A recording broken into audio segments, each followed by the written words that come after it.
ভূতেদের যে সত্যিকারের বাসা সেটাই যেটা হ্যানি দম্পতি করেছিল। এই হ্যানি দম্পতি হলো স্যাম হ্যানি আর জুডি হ্যানি। 80-র দশকে ওরা টেক্সাসের হিউস্টনে খুব শখ করে একটা বাসা কিনেছিল। বাসাটা দেখে ওদের মনে হয়েছিল ঠিক যেন ওদের স্বপ্নের বাসা। আর বাসা কিনে ওরাও তো শুরু করে দিল যত রাজ্যর কাজকারবার। তো স্যামের মনে হলো ওদের এত শখের একটা বাসা, তাতে একটা সুইমিং পুল না হলে নয়। ব্যাস ঠিক করে ফেললো ওদের বাসার পিছনে একটা সুইমিং পুল বানাবে। কিন্তু ওমা, সুইমিং পুলের কথা ভাবতে না ভাবতেই এক আজব কাণ্ড ঘটল। কোথা থেকে এক বুড়ি এসে হাজির হলো। এসে বলে কি না, তুমি যেখানে সুইমিং পুল বানাতে চাচ্ছ সেখানে আছে অনেক পুরাতন আমলের একটি কবরস্থান। তোমার তো সাহস কম নয়, এমনিতেই কবরস্থানের ওপর বাড়ি বানিয়েছ, আবার এখন কবর খুঁড়ে সুইমিং পুল বানানোর চিন্তা করছো। এই না বলে বুড়ি কবর কোথায় আছে সেটা দেখিয়ে উধাও হয়ে গেল। স্যাম তো যাকে বলে একেবারে আকাশ থেকে পড়ল। এখানে কবরস্থান থাকলে বাড়ি বানানো হলো কেন? কখনো শুনেছ কবরস্থানের উপর বাড়ি বানানোর কথা? তারপরও বুড়ো যখন বলেছে খুঁড়ে দেখতে সমস্যা কোথায়, ও একটা কোদাল নিয়ে খুঁড়তে লেগে গেল। একটু পরে কোদাল কিসে যেন লাগলো, দেখে কি পাইন কাঠ। হাত দিয়ে উপরের মাটি সরিয়ে দেখে সত্যি সত্যি একটা কফিন। খুলে দেখে ভিতরে একটা কঙ্কালের মতো কী যেন দেখা যাচ্ছে। পাশে আরেকটু খুঁড়তেই দেখে আর একটা কফিন। এই কফিনের ভিতরে আবার লাশের বাম হাতের অনামিকায়, মানে যেই আঙ্গুলে বিয়ের আংটি পরা হয়, সেই আঙ্গুলে বিয়ের আংটিও আছে। সঙ্গে সঙ্গে শেরিফকে খবর দিল ও। ভাবছেন শেরিফ আবার কে? আরে ওই দেশে থানার দায়িত্বপ্রাপ্ত পুলিশকে শেরিফ বলে। শেরিফ এসে দেখল এ তো অনেক পুরানো কবর, বেশিরভাগ হাড়ি গুড়িয়ে গেছে। যাও বা আছে তার অনেকগুলোই ধরতে না ধরতেই গুঁড়ো হয়ে যাচ্ছে। আশেপাশে খুঁড়ে দেখা গেল আরও অনেকগুলো কফিন আছে। তার মানে ওই আজব বুড়ির কথাই সত্যি হলো। কিন্তু ওই বুড়িটা আসলো কোথা থেকে, জানলই বা কীভাবে? আমরা এখানে সুইমিং পুল বানাবো, যাক সেসব কথা। এখানে অনেক আগে থেকেই আসলে কবরস্থানটা ছিল, কি আর করা। শখের সুইমিং পুল বানানোর চিন্তা মাথা থেকে ঝেড়ে ফেললো স্যাম। কিন্তু মাথায় তো এক নতুন পোকা ঢুকে গেছে। কাদের কবরস্থান এটা? কবরগুলোই বা কাদের? আর এই কবরস্থান পরিত্যক্তই বা হলো কী করে?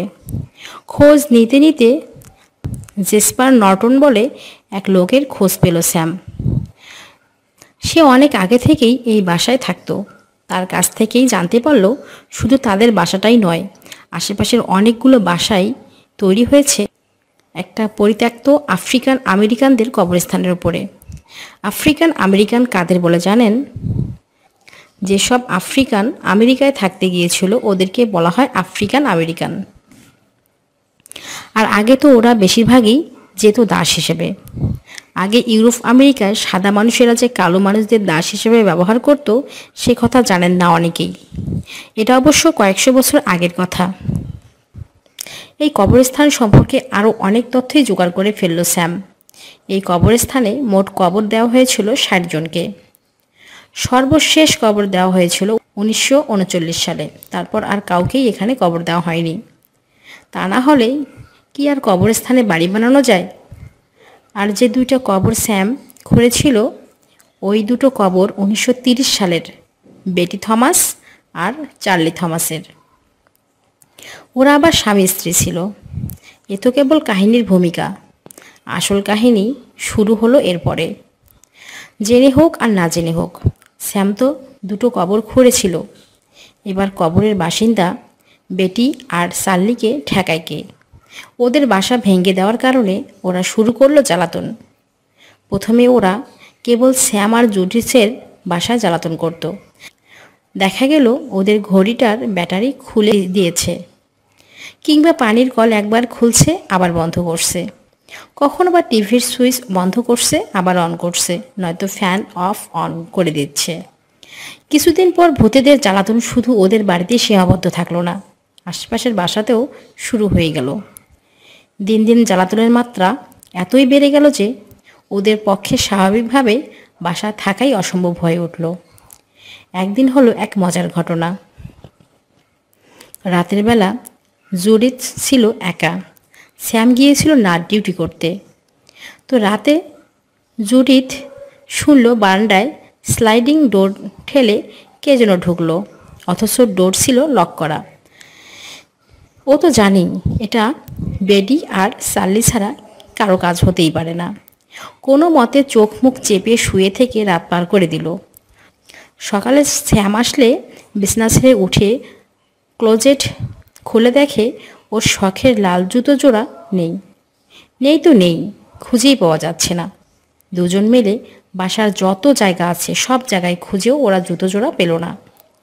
শেষমেশ বাড়ির পিছনে গিয়ে দেখে জুতো জোড়া বেডির কবরের ওপর সুন্দর করে সাজানো রয়েছে। পরে খেয়াল করে দেখল সেদিন ছিল বেডির জন্মদিন, আর তাই সাল্লি ওকে জন্মদিনের উপহার হিসেবে জুডিথের লাল জুতো জোড়া উপহার দিয়েছে।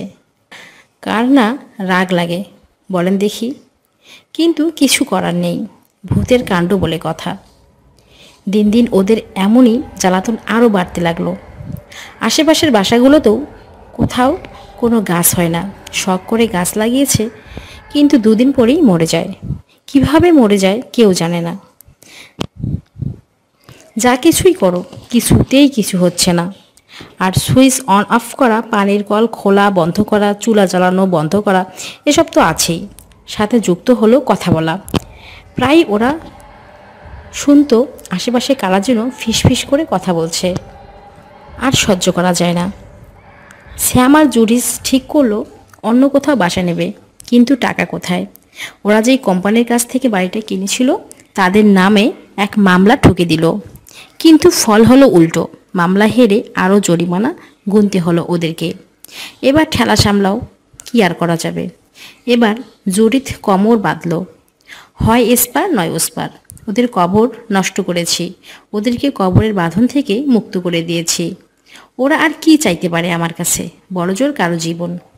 প্রয়োজনে ও ওর জীবনটাই দিয়ে দিবে, তবু এই জ্বালাতন আর মানসিক যন্ত্রণার মধ্যে থাকবে না। স্যামদের বাড়ির পেছনের উঠোনে গিয়ে ও নিজেই একটা কবর খুঁড়তে শুরু করলো। একটু পর ওর বড় মেয়ে টিনাও এসে হাত লাগালো। দুজনে মিলে 8 ঘন্টার মধ্যেই একটা বড়সড় গর্ত খুঁড়ে ফেললো। এরপর টিনার যেন শরীর কেমন কেমন লাগতে লাগলো। ও ড্রয়িং রুমে গিয়ে একটা সোফায় এলিয়ে পড়লো।